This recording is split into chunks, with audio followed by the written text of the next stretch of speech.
Hello, hello, hello. Tez Talks part 6. I'm totally forgotten what part number we are up to. Okay, this is from James.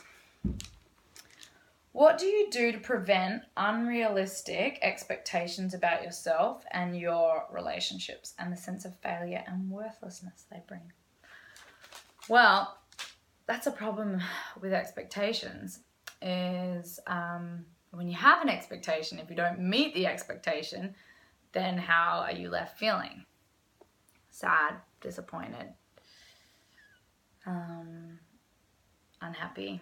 I mean, it's such a problem. I think having expectations can be really detrimental to our lives, because an expectation, if you break it down, what is it? It's just thinking something's going to go a certain way, which is in the future. And can we control the future? We can't. We have no way of knowing what the future holds and how something is going to turn out. And managing our expectations is really important to ensuring that we can remain balanced and happy.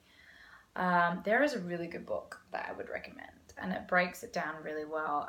The 4 Agreements. I think we sell it in our shop, and they talk about how useless expectations are. I mean, what are they really? It's just something we've created in our mind about a particular event and an outcome of something, and if it doesn't end up having or being what we thought it would be, it's when we feel like unworthy.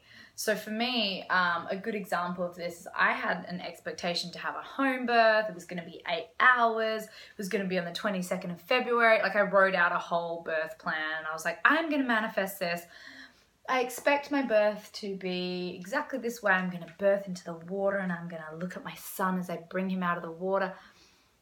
That's absolutely the opposite of what happened. My labor ended up being 30 hours.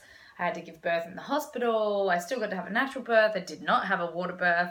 And so I was like, wow, I'm so glad that I got the gift of this and of managing my expectations at this point in my life, because I was just embarking in my parenting journey. And it just teaches you can't have expectations.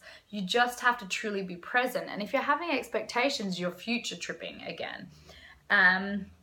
Future tripping is really dangerous. It's when we start to get super worried and we get anxious. And if you're just being present and going along with the journey, just going as things unfold, then you won't have any expectation. Whatever's happening is just going to happen. And I think that's a much healthier way to look at life, because it's all we have is being present.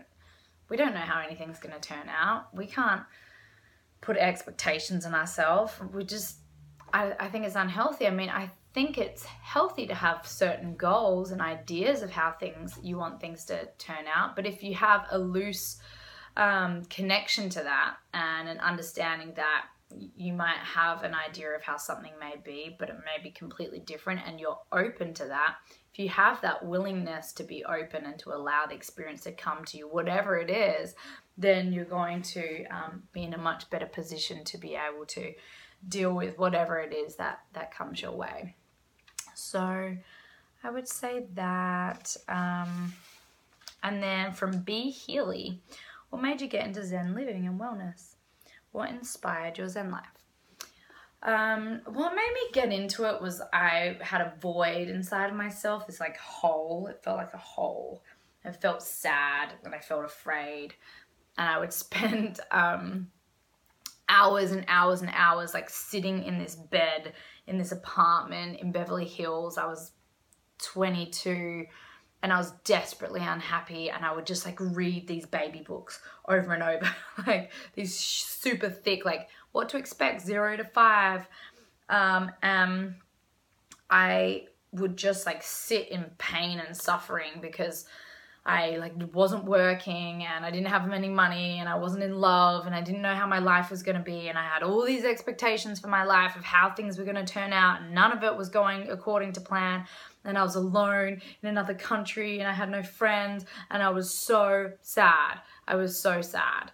And oh man, it was not a way to live at all. And I was making all these wrong decisions. Well, not wrong decisions, but unfavorable decisions that were not serving me.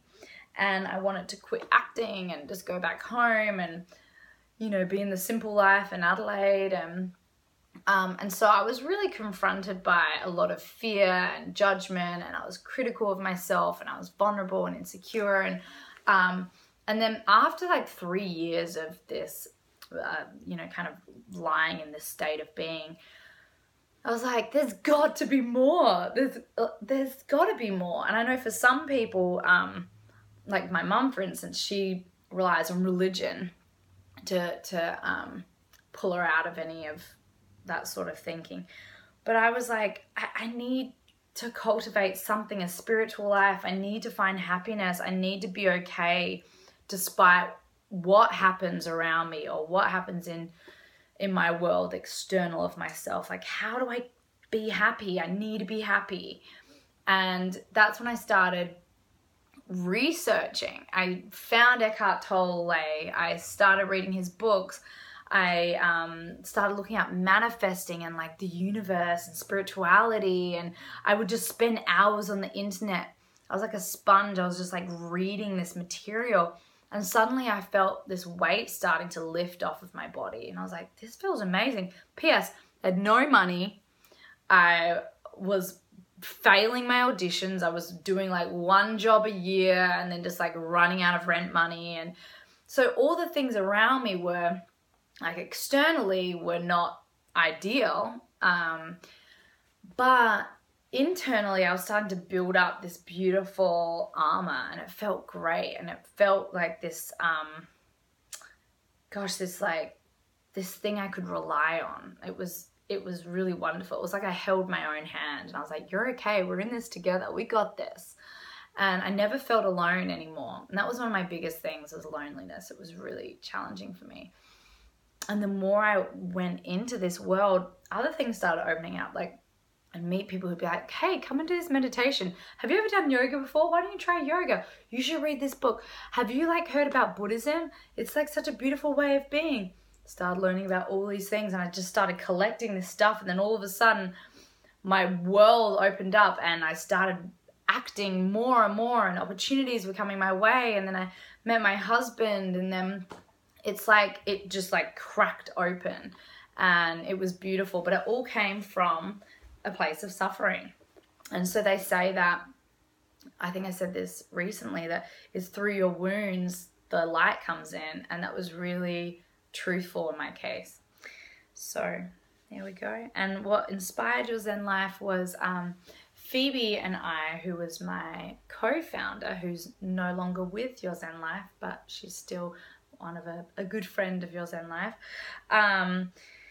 Phoebe and I were at dinner, and we thought, like, we are so lucky. We have access to these incredible sources for spirituality, for the physical. We like work with trainers and dietitians and nutritionists and Zen gurus, and this is amazing that we get to do this, but I want to share this with other people. And also, one of my favorite things to do is connect with someone and hear their story and hear them say, oh my gosh, I was in this place and this is what worked for me.